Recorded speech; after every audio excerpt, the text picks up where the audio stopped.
Thanks for joining me, everybody. Just going to go through just a quick little introduction to something that I'm going to be doing here on the site.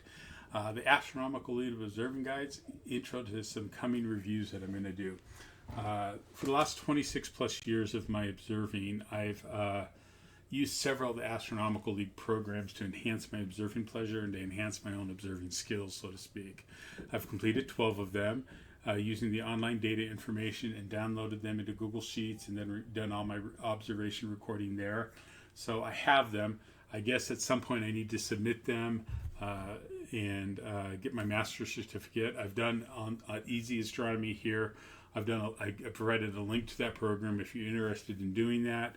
It was never my intention to really, I've never submitted for an Astronomical League award after I finished one of their programs. Never felt I needed the recognition, but I feel since I've done all 12, I might as well submit, get the award, and then get the master's level certification as well. Anyway, I'll probably put that together over the next couple of months and then submit it in to get approved for that. But I finally did something I always wanted to do.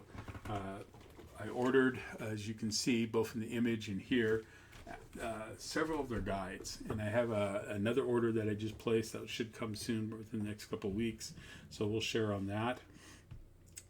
The ones I ordered, you can see I have them listed here. Carpe Lunam for observing the moon, carbon stars, a guide to observing carbon stars, Planetary Nebula, galaxy groups and clusters, and then I ordered the two Herschel 400s. I ordered Carpe Lumen and carbon stars kind of just to focus my observing here when at home during the waxing crescent and waxing gibbous stages when I'm here at home or nearby home. I love Planetary Nebula and I want to see what their guide is like. Back in 2010, 2012, I did an older program. I don't even know if you can find it on the web. I have it, and I'll share it when I do the review of their program. But it breaks Planetary Nebula up by season, so you can observe some of the planetary and work them in to whatever observing plan you have and do that. I wanted to see the galaxy groups and cluster guide and use my C-Star S50 and my 17.5 f4 Dob to do that program, sketch them, and then kind of share the sketch and the image that I take from the C-Star. I'll do that when I get done sketching all of the Herschel 400s in my 17.5. The Herschel guides I got, not because I need them. I've done the Herschel 400, 402. I've done the Herschel 2500 over a 6-7 year period, right? Sketched many of them.